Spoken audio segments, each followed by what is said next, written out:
Avons-nous vraiment compris les principes élémentaires du message de la croix?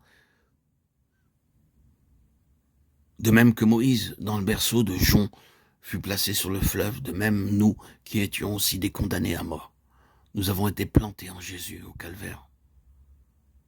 Désormais, nous devons donc nous considérer sous l'angle où Dieu nous voit, c'est-à-dire comme plantés en Christ et crucifiés avec lui. Rachetés de la destruction, transportés dans l'arche qui est Christ, nous sommes de nouvelles créatures et sommes appelés à marcher en nouveauté de vie. Dans toutes les Écritures, nous retrouvons cet enseignement sous des formes diverses.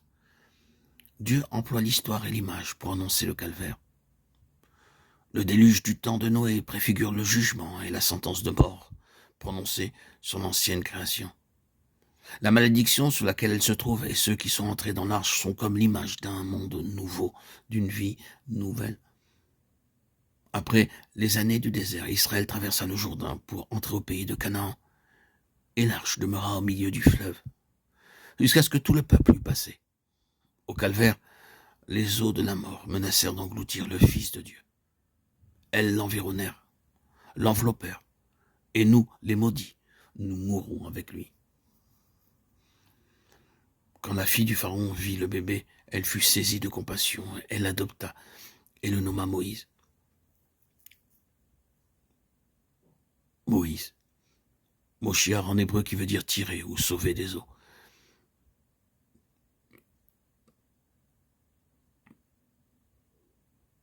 Et ce fait initial devient comme la caractéristique de la vie de celui que Dieu a choisi.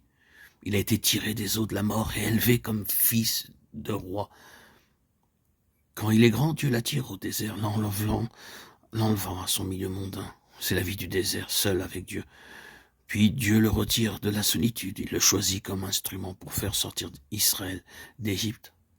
Enfin, Moïse est attiré, appelé hors du camp, sur la montagne de Dieu. Et par la suite, attiré hors du monde, jusque dans le sein même de Dieu. Pour un peu de temps, Moïse, Moshe en hébreu, celui qui a été retiré des eaux, sauvé des eaux, a été rendu à son foyer et à ses gardiens naturels. Il en va de même avec nous. De mort que nous étions, nous vivons et sommes devenus des enfants de Dieu.